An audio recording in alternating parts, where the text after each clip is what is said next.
Good morning. Before we begin today's PFE convening, I'd like us all to take a moment to recognize the now 1.5 million people around the world that have died of this pandemic, as well as their loved ones, frontline workers, and the many folks who are now suffering intensified poverty, including food and housing insecurity, around the world and in our communities.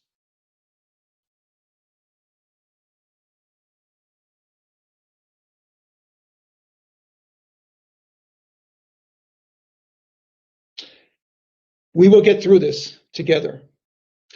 Well, good morning and welcome to our annual Partnerships for Excellence. My name is Marcos Vargas. I'm the Executive Director of the Fund for Santa Barbara and the Vice President of the Santa Barbara Foundation Roundtable.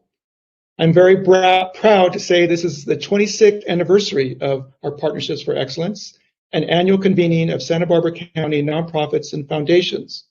I'm also very proud to say that the Foundation Roundtable has continuously been a sponsor of this very important event. The Santa Barbara Foundation Roundtable is a consortium of over 35 community and private foundations that fund projects and organizations throughout Santa Barbara County. And reflecting the strong commitment to the Partnership for Excellence, individual roundtable organizations are also direct PFE sponsors. For a list of all our 2020 PFE sponsors, please check out our website for this event today. As has been the case with so many nonprofit events this year, we were very sad to have to cancel our April PFE convening at Alisal Ranch.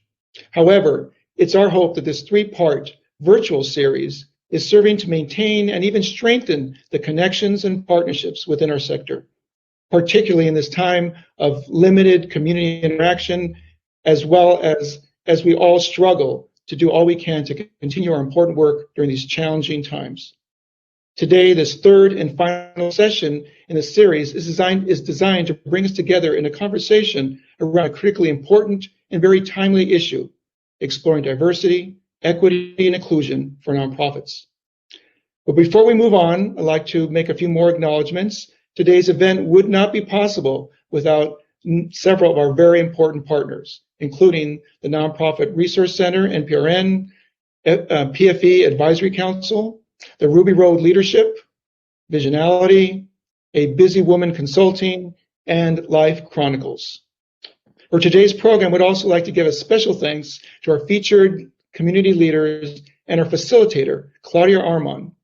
Claudia is the Executive Director of the McCune Foundation and the recently elected President of the Foundation Roundtable. I'd also like to give big thanks to our 6 generous volunteer leaders who are co-hosting the breakout conversations after the panel. At this time, I'd like to ask our PFE producer, Judy Hawkins, to share an overview of the day, as well as how we're all going to navigate this virtual event. On behalf of the Foundation Roundtable, we wish you all an insightful and meaningful PFE experience. Thank you.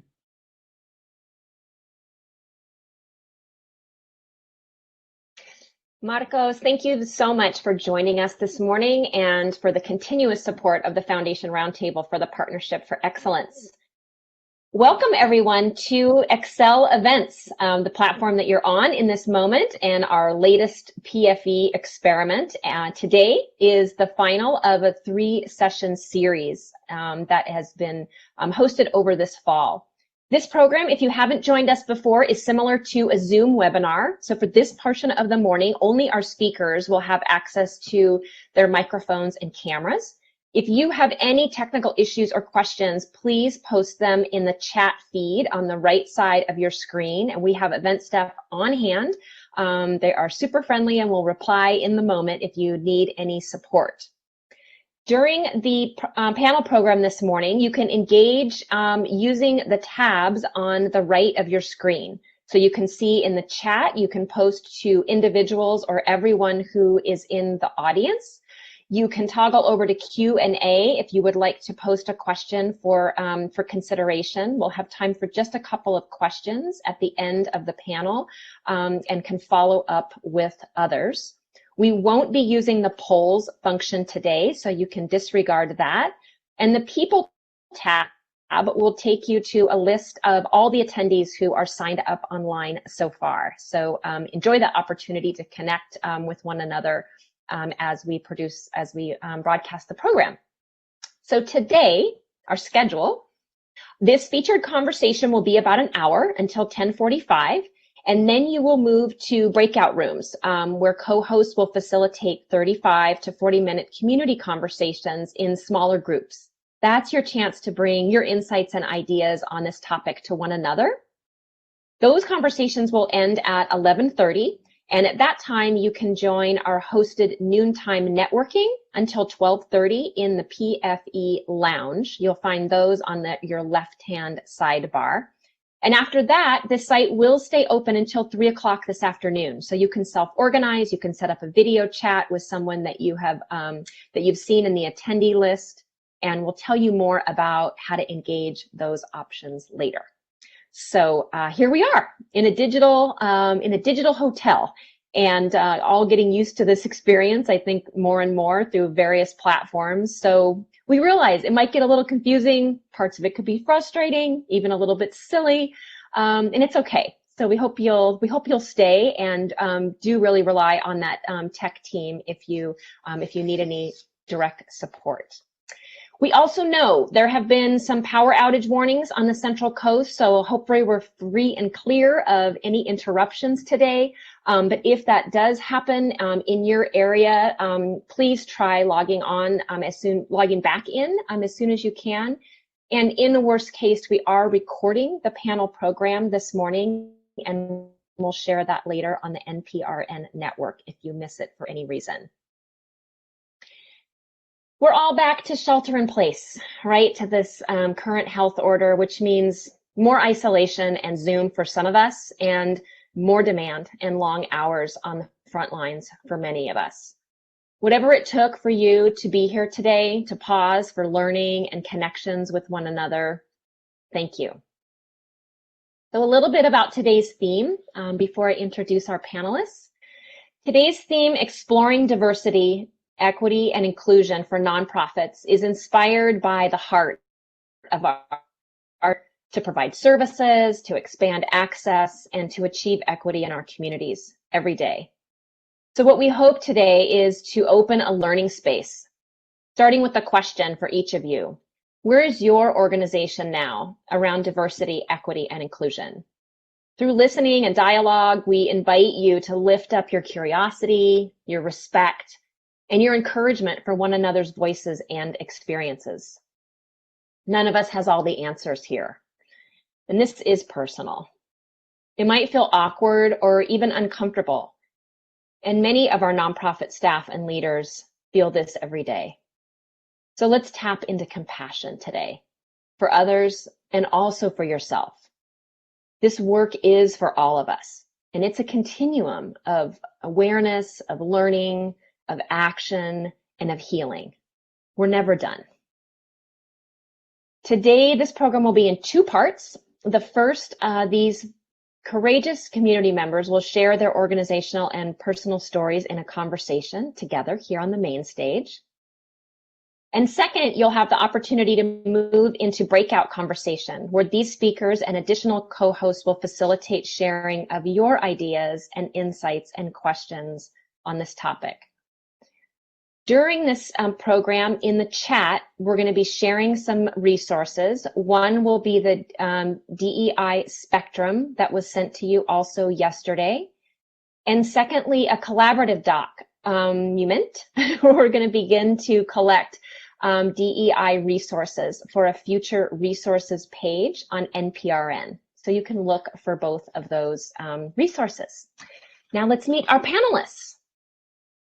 Moderating today, as Marcos mentioned, is Claudia Armann, the McCune Foundation's Executive Director and the incoming President of the Foundation Roundtable.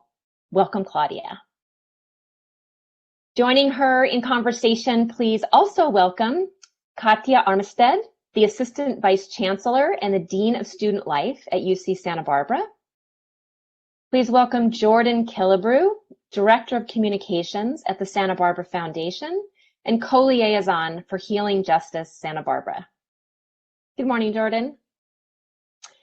Ann Petersen, Executive Director of the Santa Barbara Trust for Historic Preservation. Welcome, Ann. And Judy Guillermo-Newton, Organizational Development Consultant and Senior Consultant with the Equity Praxis Group. Please see the homepage for more bio information, each of these speakers, and welcome to this community conversation. Claudia, take it away. Welcome everyone to this discussion on a topic that has far-reaching implications for our organizations, the people we serve, and our valued employees and volunteers. Last month, the County of Ventura hired its first Diversity, Equity, and Inclusion Officer. Now, Santa Barbara County has had a similar position for some time. The language in the press release announcing Ventura's hire captures the relevance of this work, and I wanted to share it with you. County CEO Mike Powers said, "The county is deeply committed to ensuring that all employees and those served by the county have a sense of safety, belonging, justice, and equity.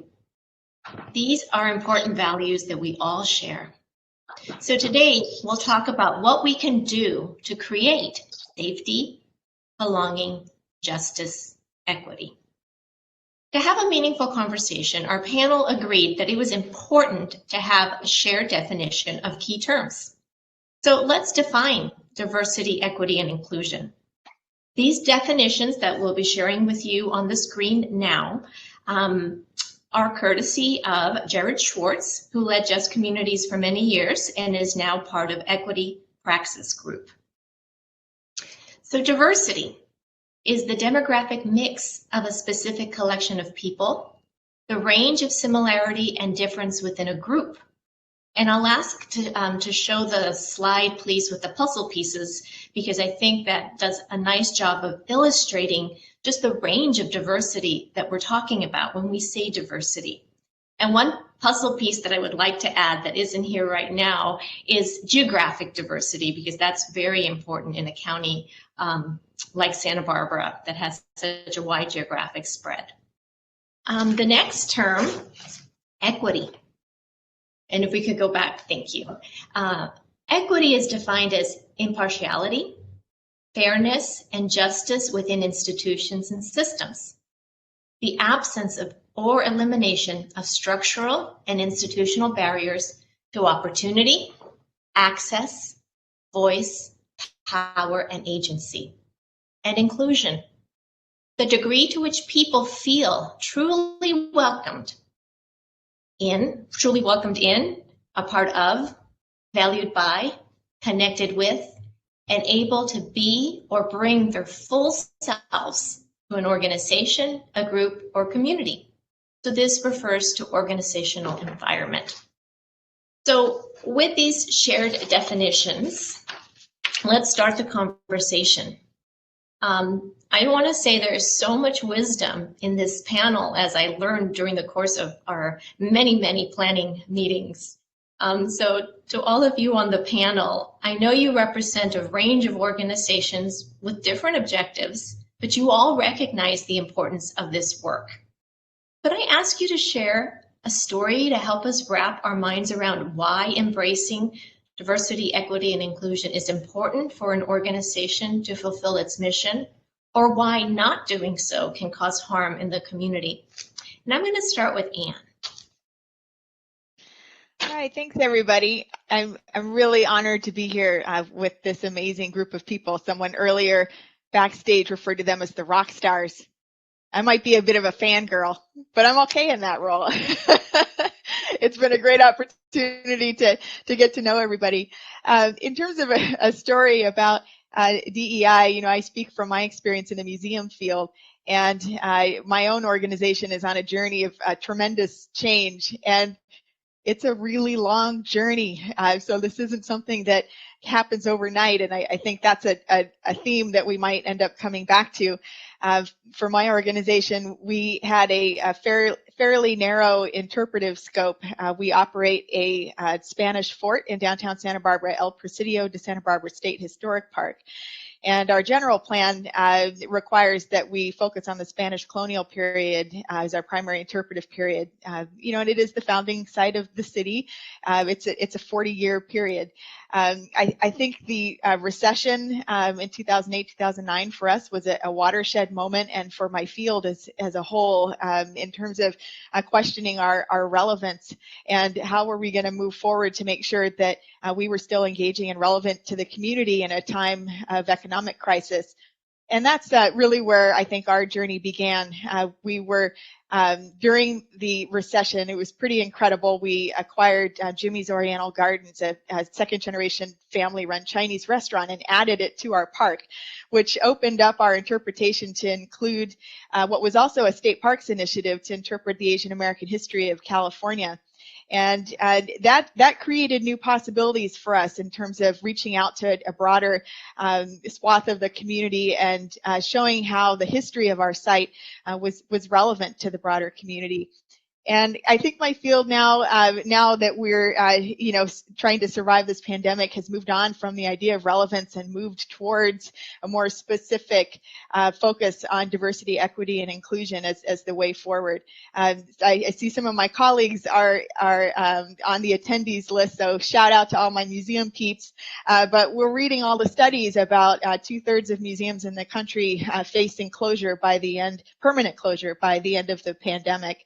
And, you know, a lot of that has to do with the pandemic, and there is a part of it that has to do with our lack of connection with our own communities. And, you know, we've not made this effective argument that we belong and represent the community. So for my organization, again, you know, long journey. I've been the executive director for 4 years now.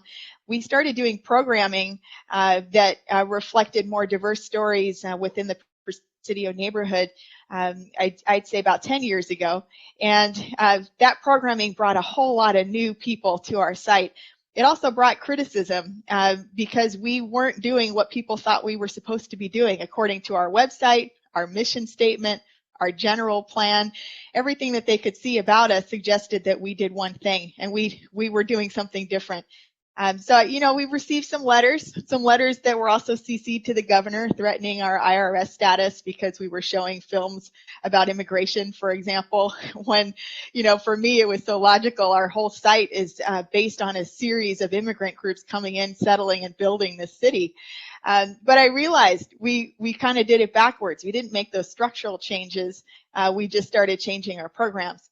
And so when I became the director in 2016, we started a strategic plan process. It was our first ever. And through that process, we created a new mission statement, value statements, and objectives. And DEI is woven through all of that. And one of the objectives in the plan was to create a diversity, equity, and inclusion plan. So it was an identification that we have a huge scope of work ahead of us, and we are committing to it as part of our strategic vision for how we're going to be a sustainable organization. So just this fall, we were able to get a wonderful capacity grant from the Santa Barbara Foundation, and we were able to bring on board Judy Guillermo-Newton and Jared Schwartz, and they helped our board and our staff do DEI and implicit bias training. It was a deep 9-month process. And then just this summer, we started writing the plan, and I got it approved by my board in September, and it's on our website. I think we can share the link in the chat. And for me, you know, we've got a lot of work behind us, but this is really, it's really a beginning. And for me, it's a beginning that's going to lead to the survival and increased relevance of my historic site. And hopefully, you know, I'm in dialogue with my peers about how to make this transferable across the field as well. And thank you for your commitment to this work. I just think back on, in my life, how powerful museums have been to educate me on so many issues of diversity and other cultures. So thank you for dedicating your time and your passion to doing that type of work. I'm going to ask Jordan what he might want to share with us this morning. And you're on mute, Jordan. Of course, the classic, I'm on mute. I had a feeling I would be next. Thank you, Claudia. Thank you so much. And Han, you are a rock star. I just want to center myself before I start sharing, because I'm here to share truth. I'm here to be honest and lean into vulnerability. You'll also hear me clarify when speaking about the Santa Barbara Foundation and Healing Justice. This is like the first time that I'm speaking on behalf of both organizations. So I do need to note that SBF is the fiscal agent of Healing Justice and Juneteenth Santa Barbara. I am a co-founder of that. And we recently sponsored CEC Resilience Roundtable and UCSB's Arts and Lectures Race to Justice series. So my thoughts around this is, DEI has been elevated. And I must share that this is due to the continuous injustice facing our nation, especially the murder of George Floyd this year, among countless others who have unjustly lost their lives. So this is not fun for me, but I'm here to share and hope that you welcome our words with an open heart and an open mind. So thinking about, Anne, you mentioned strategy. And I'd be remiss if I didn't talk about the Santa Barbara Foundation. I think back in 2016, 2017, it's when I started at the foundation, and we were approaching a strategic plan. And if your organization is able, I recommend it. I recommend taking time to take a pause and survey. And in that time, we did research. We surveyed staff. We surveyed donors, constituents to assess how we showed up. I think the question was, if the Santa Barbara Foundation wasn't to exist tomorrow, what would the impact be? And a lot of people said, oh, you're a line item. You're a funding source. And that kind of broke our hearts, to be completely honest. And, we were told we weren't approachable. And we knew we had work to do. And for myself, as a new Black queer individual coming into the social sector, coming into the Santa Barbara Foundation, I felt that way too. I felt like this place wasn't for me. I remember my first interview, sitting in a boardroom, looking at a wall of our former trustees, who you could imagine were all white, and so nervous that this place is not for me. This place is not going to hire me. This place is not going to even think about my qualifications, because I don't think this environment is for me. Fortunately, I was hired. Fortunately, I was brought on. And I remember during this, one of our first conversations as a staff for strategy, we were able to have this conversation around, okay, let's talk about issues. Let's talk about what's going on in our staff. And I took a leap of faith, and I decided to share about my vulnerability. I decided to share about my discomfort. And I have to do a big shout out to Sharon Main, who was a huge ally in this, who currently works there. But essentially I shared, I said, I don't feel like this place is for me, because I see what's on the wall. I see what's happening. I see what's going on in this environment, and I don't feel comfortable. And I'm worried about how other organizations come and see us, come and experience us. And it was a wonderful conversation, because we were able to break down and talk about, well, Jordan, what should we be doing, or what should we be showing? And we should be showing our programs on our walls. We should be showing our impact, if you will. And much to my surprise, the next week, Ron Gallo, our executive director, president, and CEO at the time, took down all the photos and said, you're absolutely right. We need to be showing our impact. And that was one step to make me feel like, oh, I belong. We're going to start making some changes. But first, we had to start internally. And so I have a bunch of stories to tell today, but I also know that we have limited time because DEI is ongoing education. But I'm gonna stop there. But I'm gonna hopefully come back in to really share some more experiences about how it is, at least from my experience, and maybe for some others. Thank you so much, Jordan. Before I joined the McCune Foundation, I worked at the Santa Barbara Foundation, and 20 years ago, I was the first person of color hired by the Santa Barbara Foundation. And boy, the strides that the institution has made during that time have been amazing. And under your leadership, Jordan, I got to see the first newsletter published in Spanish. So thank you for all the work that you've done to advance diversity and equity and inclusion at that very important organization.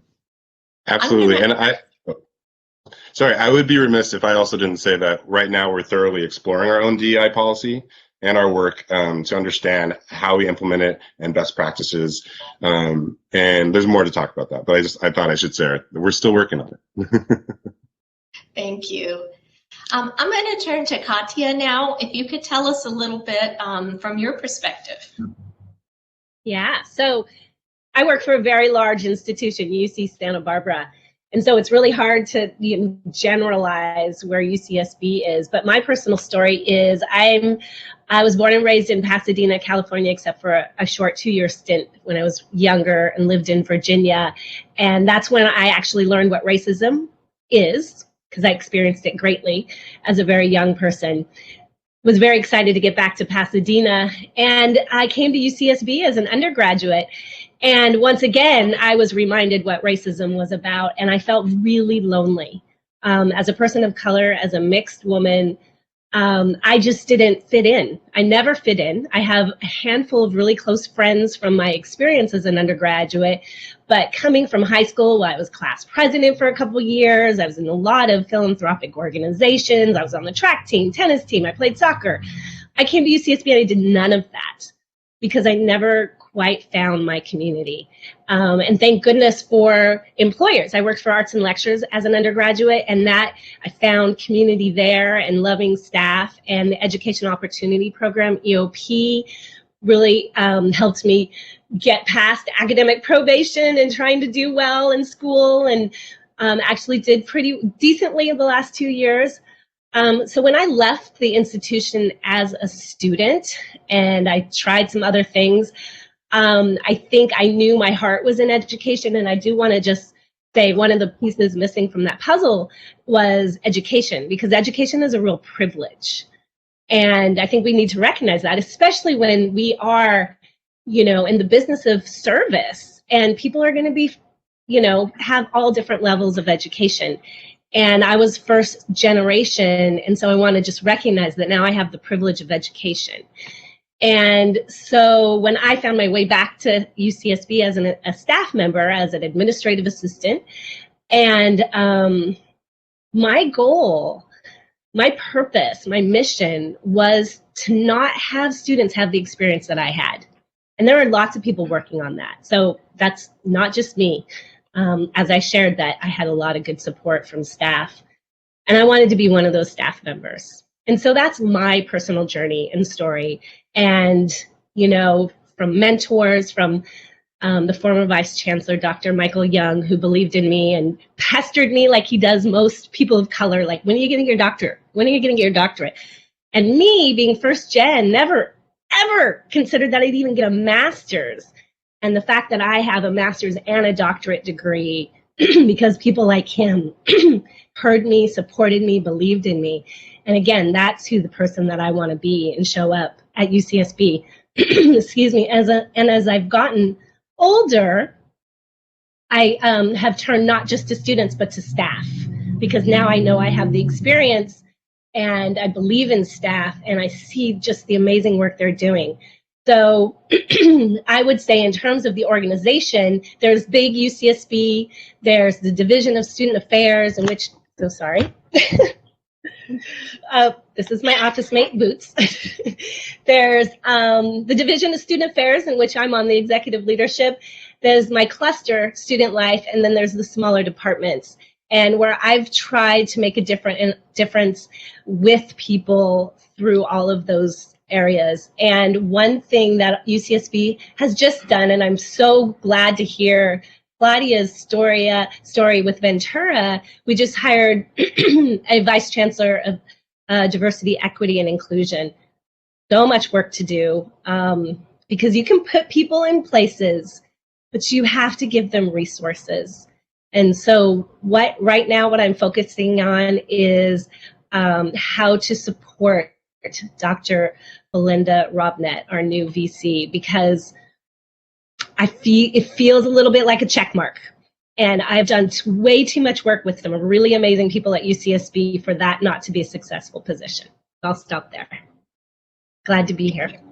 Thank you so much, Katya, for sharing your personal experience, but just also the work that's happening at UCSB. And I think about all the different ways that UCSB is being very intentional about supporting students, diverse students, students of color. And we're seeing success at the UCs at really recruiting and bringing on more diverse student bodies. So congratulations for that. And I want to say to Arts and Lectures, thank you for Viva el Arte. That program was created in such a way that the Latino community could turn out for arts and cultural events, because it was created specifically to bring in amazing Grammy Award-winning groups from throughout Latin America. And it's presented both South County and North County on school campuses where families are used to going, and has been a resounding success. So thank you, UCSB Arts and Lectures, for Viva el Arte, and all the foundations who support it as well. Okay, enough about that. Judy, you have worked with several of our panelists in this important work, and I'm sure you have many stories that you could tell about your work with your clients or about you personally, but please share with us a little bit from your perspective. Well, one of the things I want to say, first of all, is listening to Katya's story brought me back to my early days at UCSB. I'm probably the vieja, the oldest person on this panel. And I started at UCSB in 1975. And the thought that one day there would be a Black woman who was dean of students was just not even a possible thought. And so it brings me such great joy, Katya, to listen to your story and to see you and to see what you're doing. I have goosebumps right now as I'm talking about it, because I think about UCSB as it was a very, very white place. In fact, if you saw another person of color on campus, you definitely had to wave, because, oh, look, someone that looks like me, someone that might relate to the world like I do. And I look at the difference that has happened through efforts of people like Michael Young and other people on the campus. It has been a tremendous change. And one of the things that was remarkable for me when I worked there is I got the opportunity there to work with the women's basketball team. And it was sort of a remarkable time, because Mark French, who was then the coach there, and Corey Close, who's now the basketball coach at UCLA, looked at their team, and they were doing a lot about diversity. They were bringing in people who looked different, but they began to recognize that, something's not working right here. And as they came in to talk to me, what I realized is they were talking, and the word didn't exist then, they were talking about inclusion. They were talking about what Jordan had talked about. There wasn't anything on that basketball team for these people of color, queer students they were bringing that looked like them. They used to start their games with prayer huddles of a Christian nature. And so people who weren't Christian had a hard time relating when the basketball game was to start. They didn't know how to talk about it. And what they realized as we talked is, how can you bring your full self, the best person, the best, in this place, basketball player you are, to a team that you didn't feel like who you were was welcomed? They didn't think they could talk about their lesbian partners. They didn't want or feel that they could talk about not being Christian. Most of the people looked white, and in fact, were not only white, but mostly blonde on the team. And Mark realized, I'm not doing something right. And credit to Mark French, because he really wanted to grow and to think about which now inclusion could happen on his team. And that was some of the most fun work I have ever done in my whole career. Katya took the wand later when I left, but it was just an exciting time to watch what a difference it made to see people really be able to come and be their full selves. I oftentimes would find myself crying at the games when I'd think about what had happened for this team to come together and the deep work we did. And again, you know, kudos to the champions at the time, Mark and Corey, for looking at themselves and the environment, or what I'd like to talk about, the team culture that they had and how it had to change. It was remarkable. And I think what was also remarkable, it was two white people who had decided something's not working here. And they were the champions of bringing this to the attention, their own attention, to say, what is happening? I'm open. I need to learn. And they worked really hard. And that was probably one of the most exciting things that I ever got to be part of for a number of years through my 30-year or so career at UCSB. And the other thing, when Katya, you talked about education, when Janet Garufas got made president of Montecito Bank and Trust, she invited me to be part of their executive team. And she began to look at the organization there and what kind of changes needed to happen. And one of the things I think that was really pretty remarkable was we began to look at all of the job descriptions of every person who we were hiring and looking at the kinds of obstacles we put forward by the way we described jobs, by the requirements we made for jobs, that I brought up as part of the team. Why do we have a college education necessary for this position? And here I came from higher education, and I believe in higher education, and I love higher education. But what? Why is this need? Who are we not letting participate here? Who are we not hiring because of the artificialness we put on some of the restrictions that we had? And it was great credit to Montecito Bank and Trust that they looked at their jobs and really sat down and had those hard conversations about why are we putting such restrictions on these jobs. And we changed. And you look at Montecito Bank and Trust today, and the diversity in that bank is much larger than it used to be in many different positions than it was. And those are the kinds of things I think becomes important in terms of when you look at community and the impact you can have on community. There are so many stories I could tell. It was great fun to watch Anne as she championed all of this within the trust and the work she had to do. And it wasn't all easy sailing and it wasn't all smiles, but you stayed in there and did the hard work, and you know, you're seeing the fruits of what has happened. And to have boards of directors that reflect your community, I think is extremely important. One more short story I wanted to say is that I worked with someone who was a young Latino who had been asked to join a nonprofit board in which they served youth in our community. And most of the people on the board were from a privileged income group who were white and were wonderful, wonderful people doing great work. But as they talked about raising the cost of what it would be for families to participate, one of the things that this person struggled with was, you know, they used the example, it's only like buying a latte a day.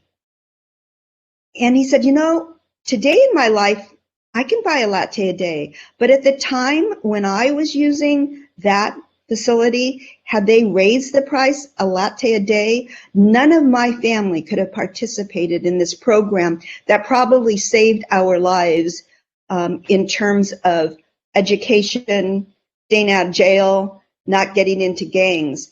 And to get the effort to bring that up, to have a different perspective at the table, had there not been someone from a different background than everybody else on that panel, they probably would not have thought about it. So it becomes important to think about the diversification of who we are, the communities we serve, and the way we can make decisions sometimes from the best of places with the best of intentions that can be difficult or harmful for communities because we don't have someone who has a different perspective at the table that brings those things up that may never have even reached the attention of our group.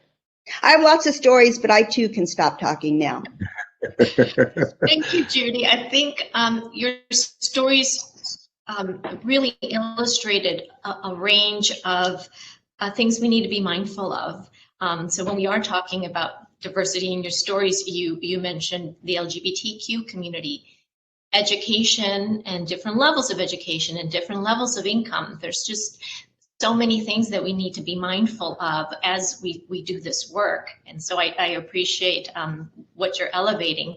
And the fact that so many of your stories are make us mindful of how critical inclusion is as we set out to create more diversity in our institutions. And that work needs to happen before we launch on this goal of higher diversity. And so I want to ask anybody who would like to jump in, what should organizations be mindful of as they start this journey?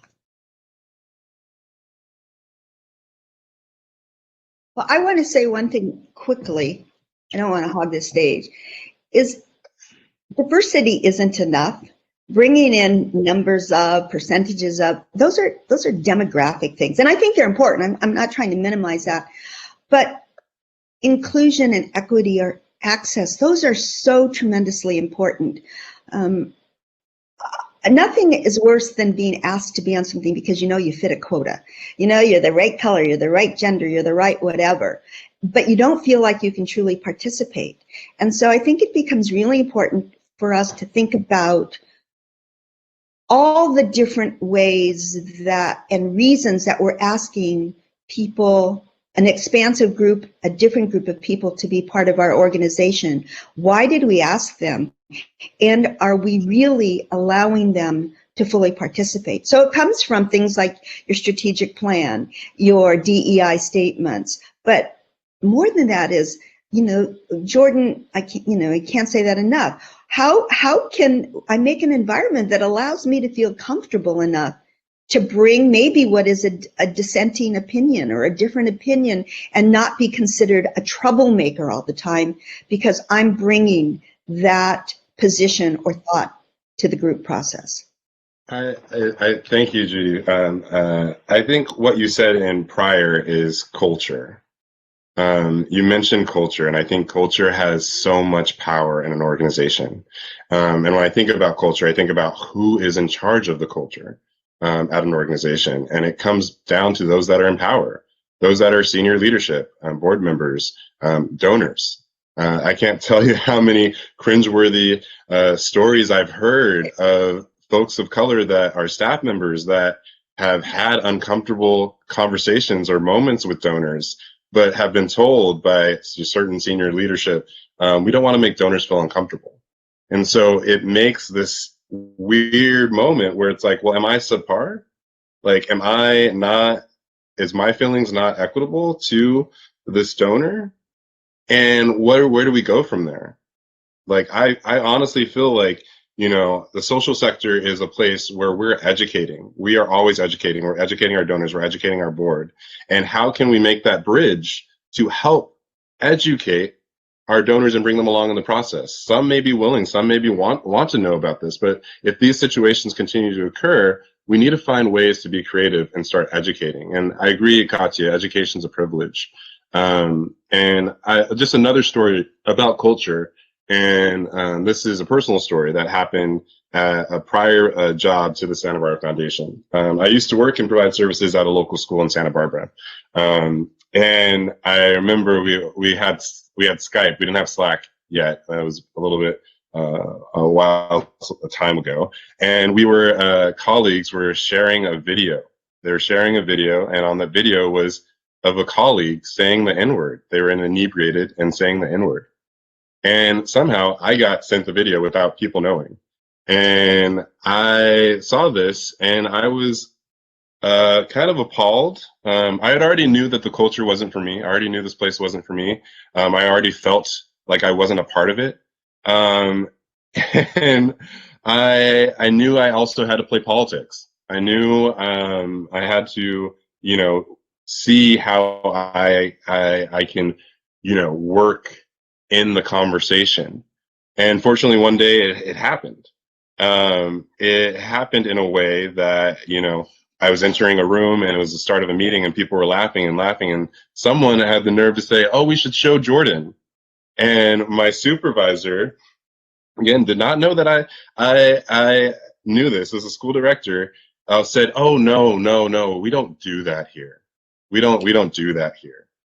Still keeping me in the dark of everything. So I left that moment and I said, you know what, I don't even need to go into this. I don't need to spend any more time on this organization, because at this point, they're not even understanding what they're doing. And at that moment, I really would have liked that school director to have said, actually, we all need to have a conversation and bring me into the fold. Bring me into the conversation and talk about, hey, this was not okay. There's those moments that happen.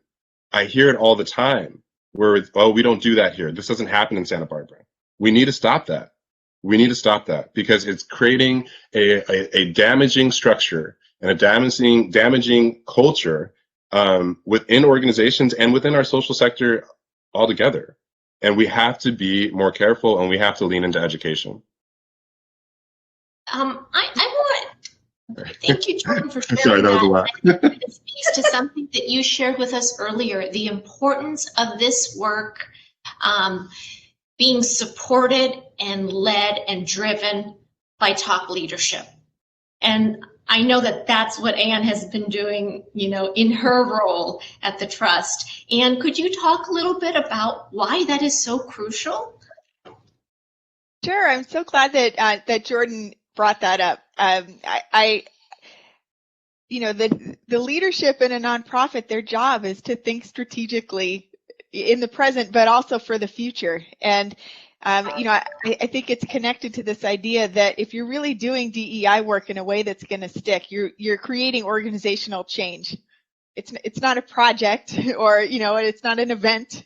It's organizational change, and that's what executive directors do. So, you know, I wonder if you know, a nonprofit has sort of a task force and the executive director is not involved.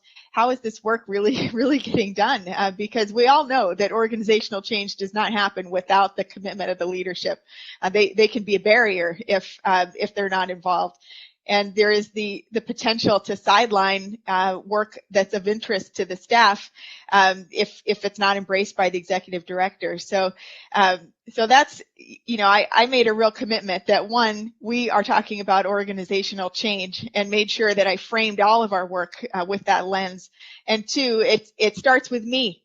It means I need to let everybody know that I'm in a learning frame of mind, and that I'm open and reading and searching for new information and new ideas, and that's a model that I hope that my board and my staff will also adopt, so that we all do this together. And you know, it doesn't mean that it's easy or it's fast, but it's a frame of mind that you need as Jordan talked about, organizational culture. You know, that the leadership sets the culture. And so, you know, if we can all change this culture so that we are ready to grow and change and learn, then the real work can get done.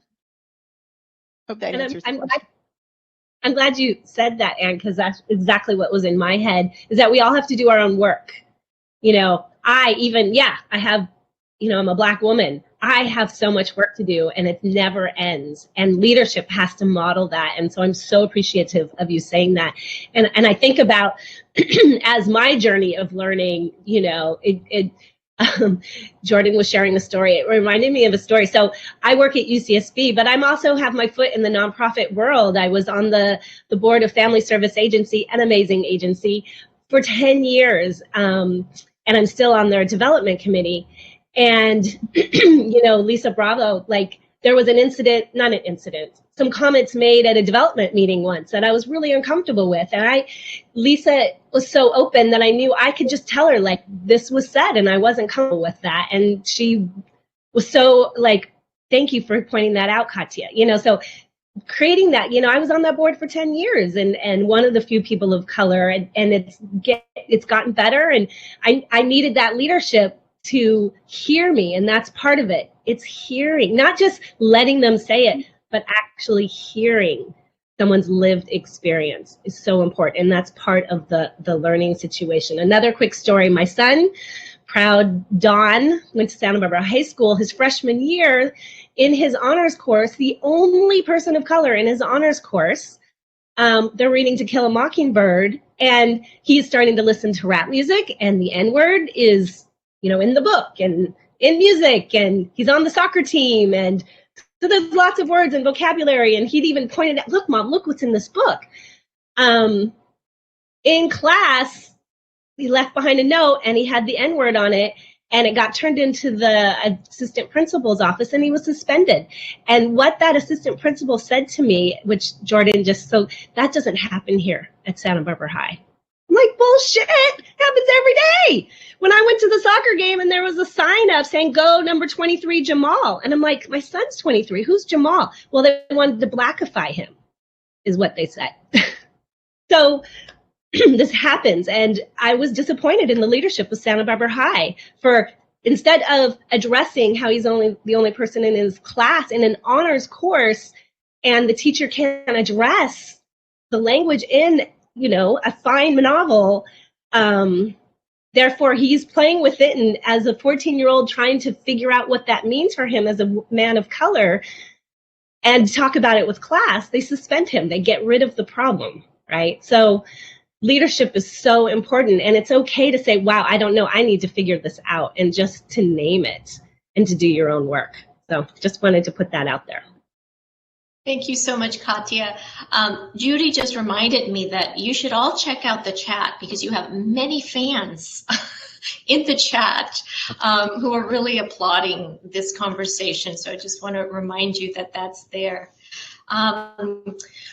Wow, this has been a great discussion, and we're going to continue with some question and answers in a moment. But I'm going to ask Judy if she will take a moment to share with us a little bit about that diversity, equity, and inclusion spectrum tool that nonprofits can use to kind of see where they are on the different elements that an organization needs to work on as they're on this journey. So I will ask for the slide to go up for that spectrum tool. And Judy, thank you. Sure.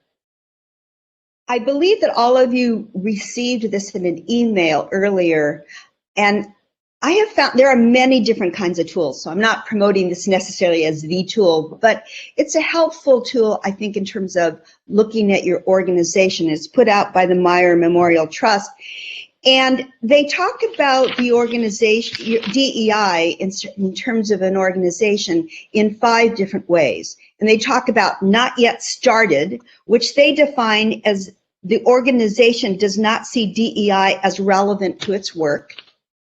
Second is ready to start. The organization recognizes the importance of DEI to its work and is contemplating its next steps. Launched, as recognizes the importance of DEI to its work and is in the process of developing a shared DEI vision. Well on the way, has developed a shared DEI vision and is working to align the organization's program and operations with this vision. And exemplary or leading has integrated DEI into organizational mission and vision statements, which are actively being used to guide the organization's programs and operations. So thinking about our organization, the question that Judy Hawkins asked earlier is, where our organization is. And one of the things that I think is useful about this tool is they take 12 different dimensions of work or ways to look at your organization. And they ask you to look at, and they define what they mean, where you fit on this continuum in terms of your organization's vision, its commitment, its leadership, its policies, its infrastructure, its training, its diversity, its data, its community, its decisions, accountability, and inclusion. And one of the things that I think is important to note is you might be all over this chart. So in leadership, we might be well on our way. But in policies, we haven't really yet started. Or we could be exemplary in one area and not even started. So it's not something that's static. It's a way just to start thinking about your organization. You might actually fall in between not yet started and ready to start. You're not necessarily a point. You need to think about this as a continuum. And the exemplary leading, I love what Claudia says, there's never any stopping to learn. We all are going to continue. So it's not like you reach the point of, oh, I'm there. It's something that continues. So this continuum, again, is a way for us to use common language. Like we did the definitions that we're using for diversity, equity, inclusion early. When we come to our breakout groups, when we're using not yet started, ready to start, etc., there's the definitions that I just gave, and we will have in the chat, I believe, will be a link to this document so you can come back and look at it. But again, it's another one of the many useful tools out there, and I have found this one to be a good organizational tool. Thank you so much for that great explanation, Judy. And I encourage everybody who's attending today to spend some time with that document. I took about half an hour going through that document with the McCune Foundation in mind, and we were in different places depending on the different categories. So it was very illuminating. We have two great questions that have come in, and the first one is, how do you get our board members to really get behind this? And I'm going to start with Anne, because I know this is a process that you've been through with your board, but please, I'll ask others to jump in afterwards. Sure. I know a lot of you that are trying to start this work are feeling impatient, and I've so been there.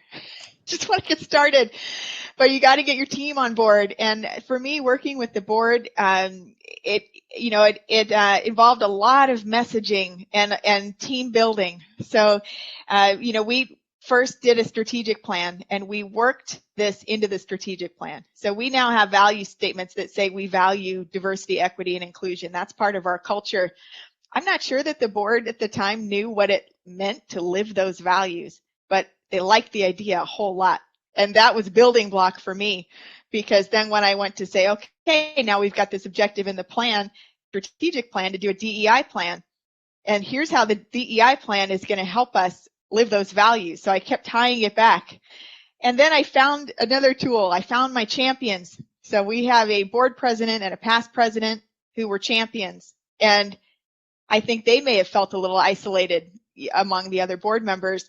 But, I brought Judy Guillermo-Newton out for coffee with the board president and the past president. We had a really nice conversation. And then we were a little team.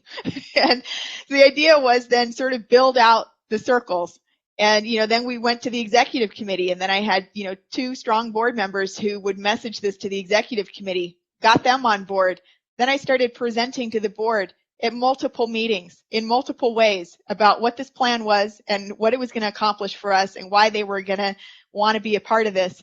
And I had board members in the room by that point who were ready to talk about it and advocate for it.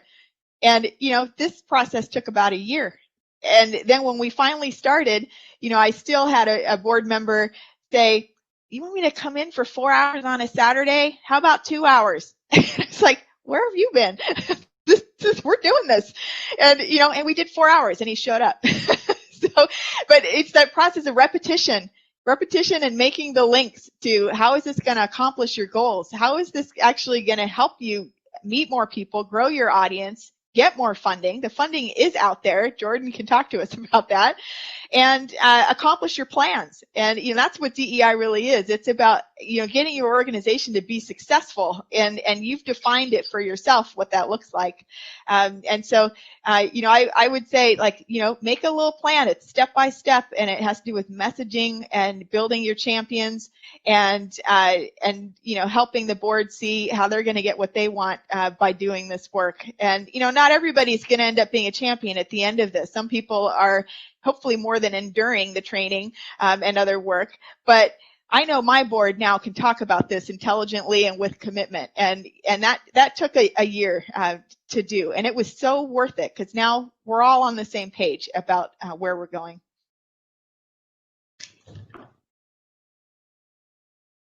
Okay, if no one wants to add to that, I'm going to move on to the next question. Okay, the next question is around how organizations can diversify their donor base. And this question really speaks to me because I remember the first nonprofit I ever donated to in Santa Barbara County back when I was in my 20s. It was the Santa Barbara Wildlife Care Network. And I had been a volunteer of theirs for years and years and years before writing a check. It was not in my culture to donate to nonprofits. And so even though I believed in this organization and I was on the fundraising committee, it took me a while before I wrote that first check. But then it's contagious, and now there's a lot of groups I like to donate to. But I think that we have to be very intentional as we grow our donor base. And both Cause and Future Leaders of America, among the organizations in town, I think are doing a fantastic job of diversifying their donor base. So I would talk to those groups about how they've been able to achieve that. But from among our wise panelists, how would you respond to this question?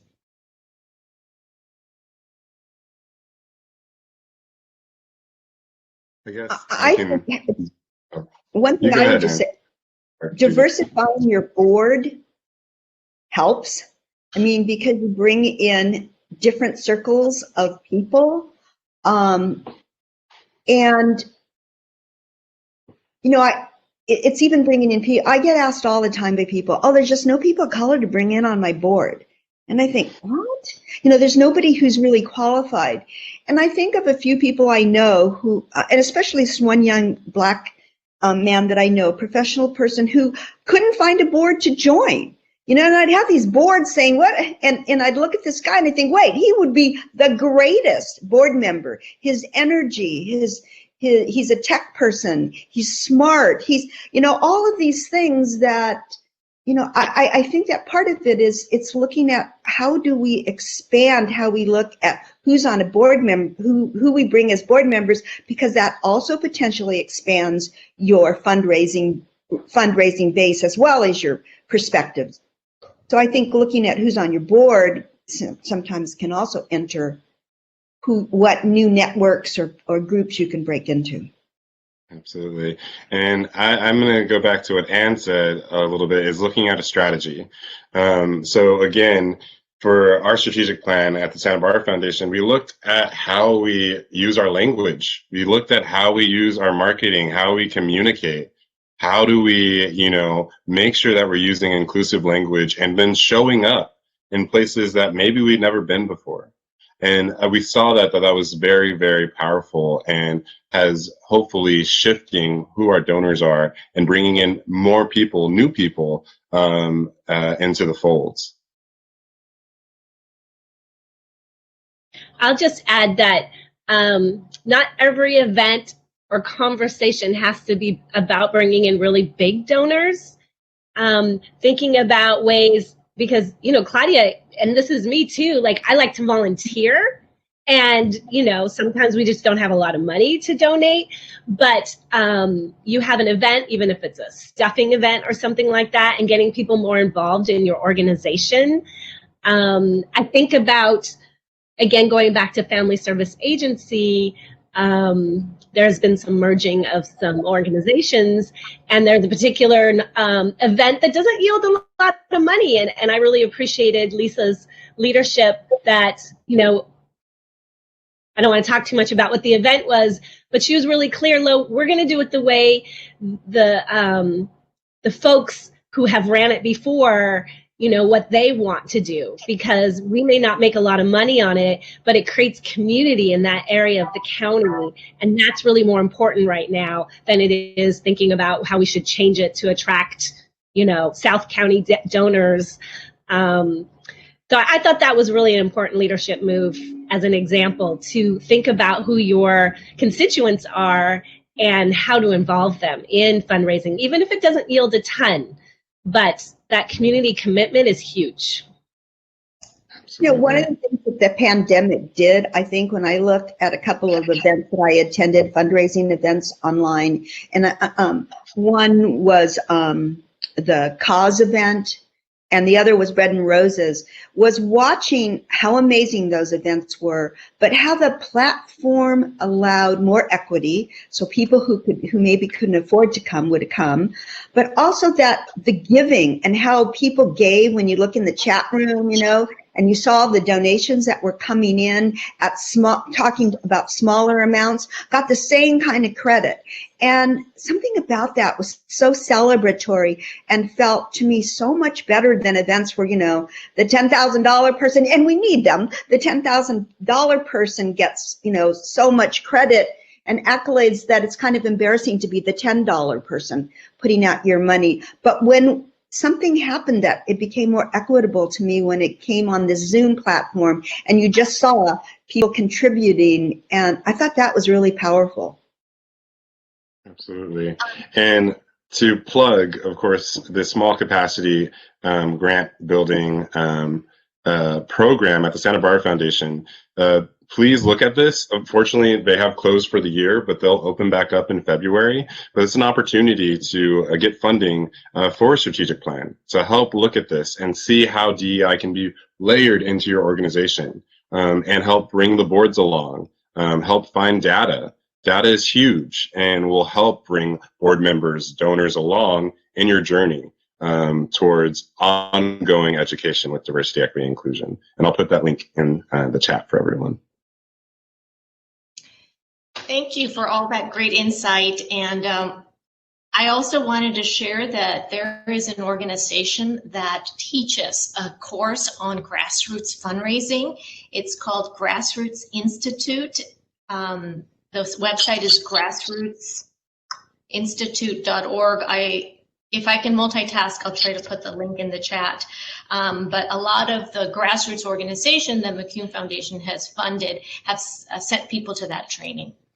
And now, unfortunately, we must move, not unfortunately, now we get to move into the breakout rooms and have let other people, thank you for whoever put that link up there.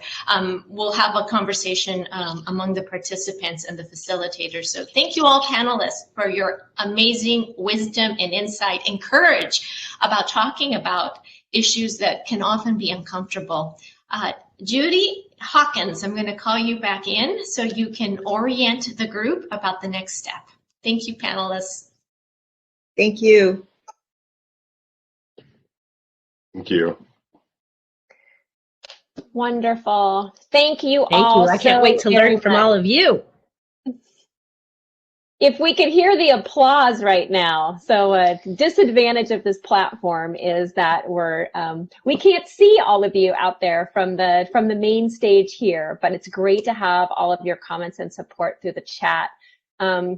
You know, where's the power? The power is in these stories. The power is in this truth. The power is in sharing with one another what's real. So thank you, all of you, so much for bringing your hearts and your real experiences to this conversation.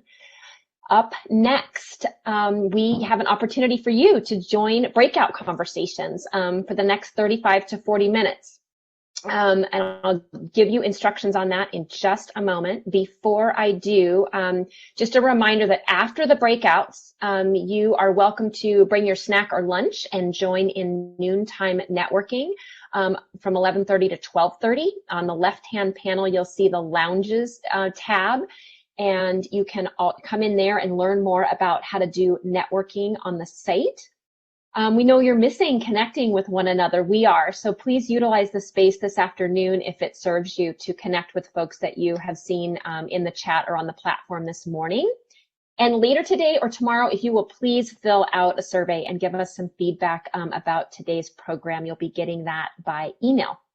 So for your breakouts, these small conversations, as everyone has mentioned, are designed to help you share your thoughts and ideas around diversity, equity, and inclusion. So please use this opportunity, partner with these speakers and the co-hosts to take turns sharing and listening and learning from one another. We do hope that these will be conversations and not just a Q&A with the speaker and co-host who are in your group.